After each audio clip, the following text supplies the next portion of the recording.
Hi, I'm Megan Francis, the Public Affairs Officer with the Caldwell Tribes, and I have our chairman, Dr. Michael E. Marchand, here to talk about the name change. So, my first question is, what does the name Caldwell mean to you? Well, the word Caldwell comes from an Englishman named Sir Andrew Caldwell. He was on board of directors for the Hudson Bay Company in the 1800s. That was probably the biggest company on the planet, and they basically came to the Northwest to get furs. Furs were worth more than gold at that time, and they came to the Northwest to trade with the Indians and make lots of money. And so they made lots of money. We didn't make so much money, but they depleted the furs, and over time they named a fort after him because he owned the company. And there's actually, the Caldwell word's actually used all around the world. There's rivers named after him, different towns, but basically they named it after a board of directors guy. It's not an Indian name.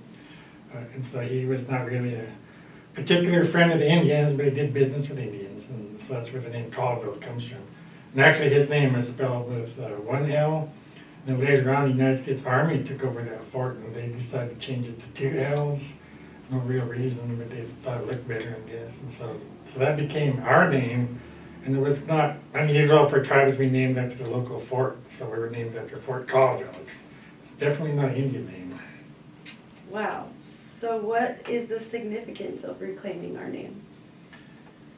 Well, we've been talking for years, even my grandfather, it's about that name. The name's not really our name, it's not an Indian name, and all our tribes had original names, and we have 12 tribes today, and they all have names for themselves. And so we're trying to think, like, how can we go back to an original name? And I guess part of the story is how do we lose those names? There's United States policy for forever to erase tribal culture, erase tribal names. They renamed individual Indians. My grandfather's name was Sir Imp. He went to the mission. They drew names out of a hat. He drew the name Cleveland. He became Cleveland. And all the kids that went to the mission, they got English names. They drew them out of a hat. And so they're trying to transform us. They're trying to assimilate us. They're trying to erase all our culture. It's against the law to have ceremonies. Against the law to speak our language. Against the law to have long hair. It's against the law for three Indians to even stand together. They're afraid we're going to start a war or something. But and so there was just a policy of assimilation, destroy the old culture. And so this is kind of like trying to reverse it. We're trying to get back to what did we really call ourselves? And looking at some of the history and the documentation. A lot of our tribes, our 12 tribes, are referred to the Columbia River, which they call Big Water. It's a pretty universal name for the Big Water, Columbia River. A lot of people worked at Kettle Falls, and that was called Big Falls. And so we got consensus that, well, let's see if Big Water works. And then we have 12 tribes, 3 major language groups, and so council passed a resolution about 2 weeks ago to let's put this in front of the people. They can vote and choose if they want this new name or not. But it'll be the Confederated Tribes of Big Water. And then we'll also adopt the 3 main language group translations. And so right now we're working on those. But one of them was Okanagan. It was Swanepkoa. That was the word for Big Water for the Okanagan people. And I'm not sure about the other ones, but we'll have those in the next few days. What will be the process to change the name? The name is part of our Constitution now, and there's even a story behind the Constitution. Originally, as Indians, we had chiefs, we had our own culture, we had our own government, but none of it was written down. We're oral people. And so in the 1930s, the United States wanted to change that. They wanted to get rid of chiefs. They wanted to get an elected form of government in. And some people say they were trying to put a government in that they could deal with and maybe even control and influence. They had trouble doing that with their chiefs. And so in 1934, the Indian Reorganization Act was passed by Congress. And that law did a lot of things, but one of the things it did was it tried to propose model governments. And so it kind of imposed written constitutional governments on tribes. In each region, they're promoting different model governments. And here we adopted a modified form.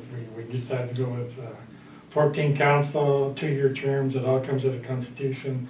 Name of the Caldwell tribe comes out of the Constitution. So if we want to change the name of the tribe, we've got to change the Constitution. And then the Constitution itself has provisions on how you change it.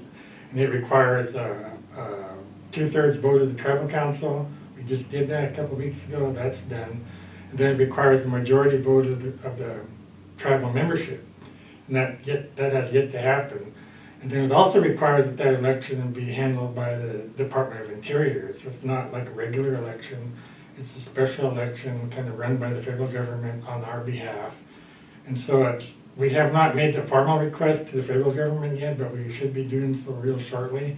And once that formal request goes in, they have 90 days to conduct a special election. So within 90 days, or whenever that goes in, our membership will vote on it, decide whether they want a new name, Big Water, or its translations, or whether they might keep the old name Colville.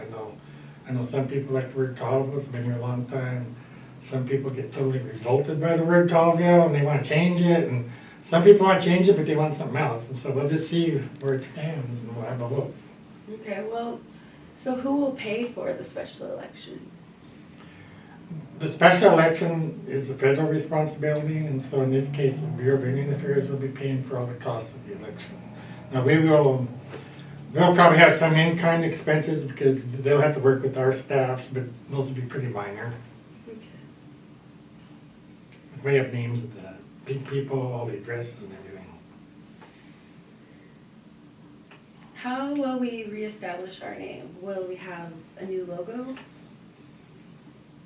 Our lawyers are working on that. We have big budgets. Just our tribal government, we spend over $1 million a week in our tribal government. So that translates into lots of contracts. And so the Colville Conversion tribes are in all these contracts.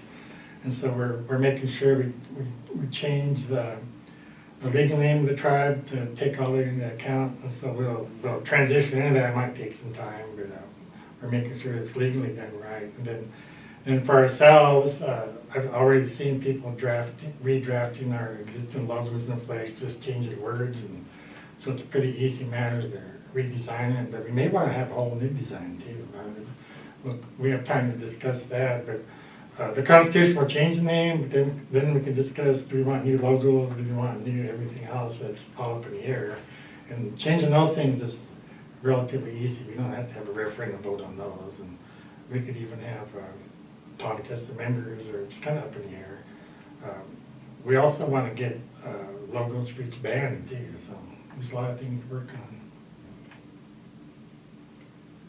So I hope that this encourages more tribal members to be involved with our government, and I hope we have a high turnout for voters. Yeah, get out and vote. Yeah.